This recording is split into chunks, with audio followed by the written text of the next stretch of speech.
नमस्कार साथियों। आज का हमारा टॉपिक है जनजाति क्षेत्र, ट्राइबल एरियाज। तो आज हम जनजाति क्षेत्रों के बारे में विस्तार से चर्चा करेंगे, लेकिन इसके पहले देख लेते हैं कि इसका उल्लेख जो है संविधान की किस अनुसूची में किया गया है। तो इसका उल्लेख संविधान की 6ठी अनुसूची में किया गया है।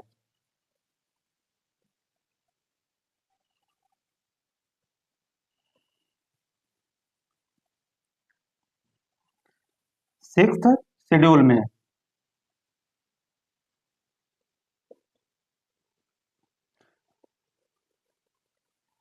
और संविधान के भाग 10 और आर्टिकल 244 में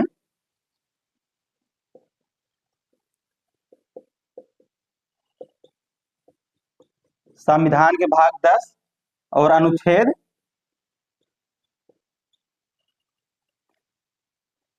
244 में जनजाति क्षेत्रों के प्रशासन के बारे में विशेष उपबंध किए गए हैं।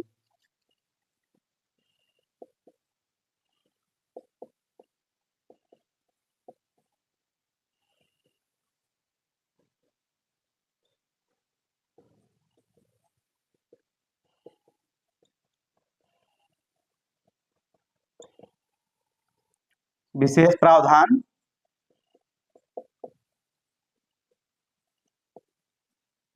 किए गए हैं।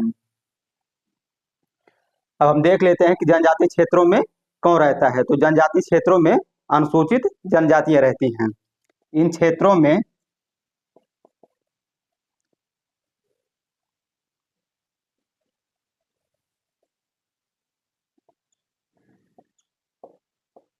अनुसूचित जनजातियां रहती हैं, लेकिन इनकी संख्या जो है यहाँ पर अधिक होती है, 80 से 90% तक होती है।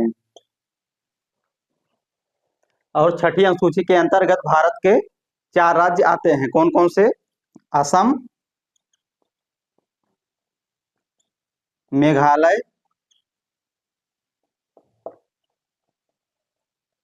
त्रिपुरा और मिजोरम।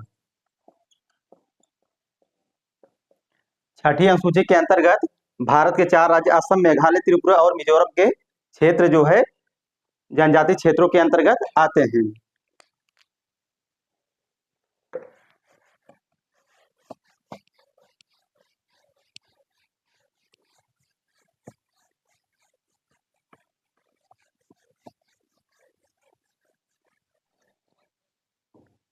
अगला पॉइंट है कि इन क्षेत्रों में स्वशासी जिलों का गठन किया गया है।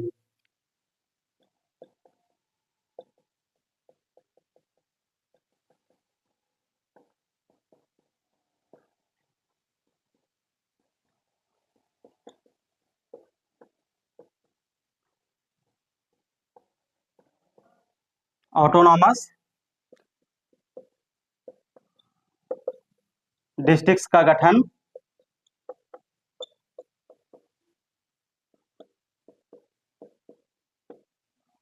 किया गया है, लेकिन यह संबंधित राज्य के कार्यकारी प्राधिकार के बाहर नहीं है।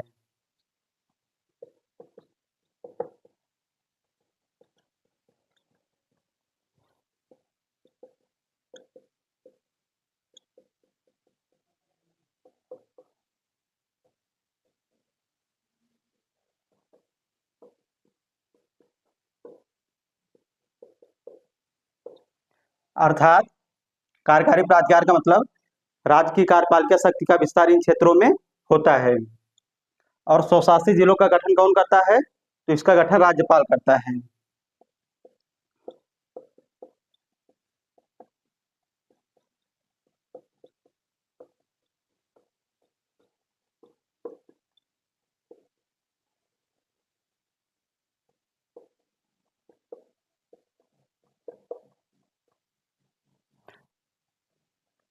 अगला पॉइंट है कि अगर स्वशासी जिले में विभिन्न जनजातियां रहती हैं तो राज्यपाल जिले को विभिन्न स्वशासी प्रदेशों में विभाजित कर सकता है।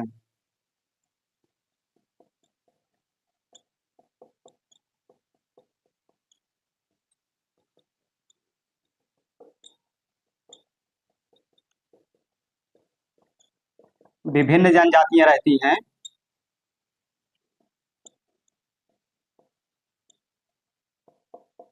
तो राज्यपाल जिले को विभिन्न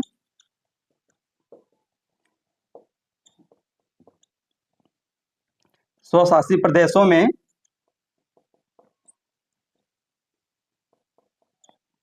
विभाजित कर सकता है।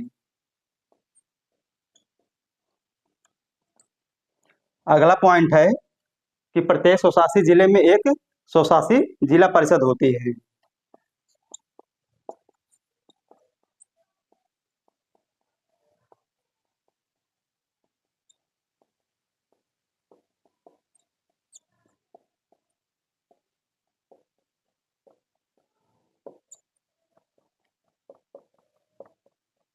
स्वशासी जिला परिषद, ऑटोनॉमस डिस्ट्रिक्ट काउंसिल।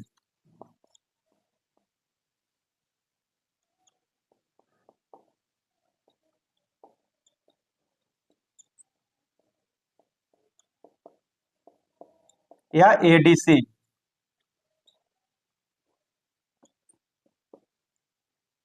का गठन होता है।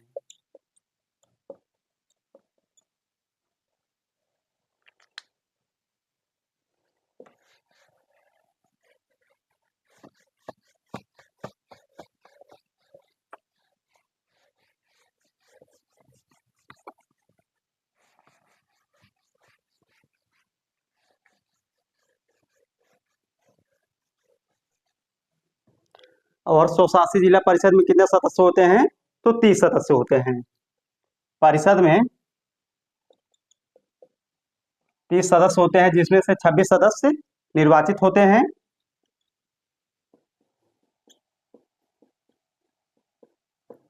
और इनका निर्वाचन 5 वर्षों के लिए होता है। और 4 सदस्य राज्यपाल द्वारा मनोनीत होते हैं और ये राज्यपाल के प्रसाद पर्यंत पद धारण करते हैं। प्रसाद पर्यंत मतलब इच्छा पर्यंत, अर्थात जब तक राज्यपाल चाहेंगे तब तक ये पद पर बने रह सकते हैं। और इसके बाद है कि स्वशासी जिला परिषद को किन किन मामलों में कानून बनाने का अधिकार होता है।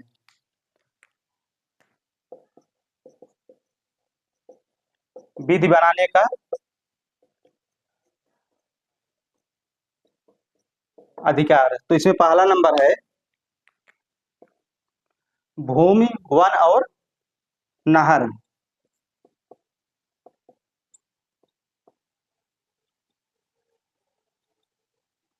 नहर के संबंध में। दूसरा है विवाह और तलाक के संबंध में।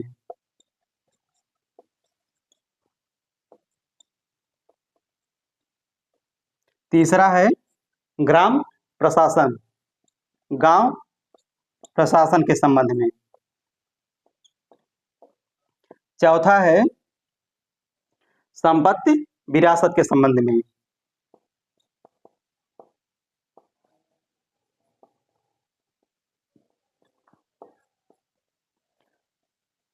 आदि के संबंध में, संपत्ति विरासत आदि के संबंध में इन्हें कानून बनाने का अधिकार होता है। और लास्ट पॉइंट है कि संसद या राज्य विधानमंडल का कानून इन क्षेत्रों में लागू नहीं होता है। संसद या राज्य विधानमंडल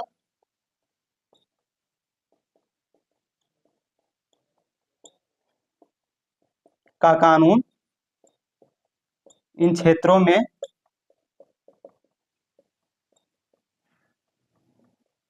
लागू नहीं होता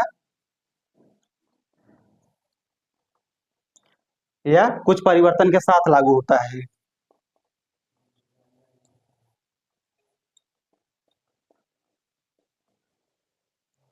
तो इस प्रकार आज हमने जनजाति क्षेत्रों के बारे में देखा। आशा करता हूं वीडियो आपको पसंद आया होगा। धन्यवाद।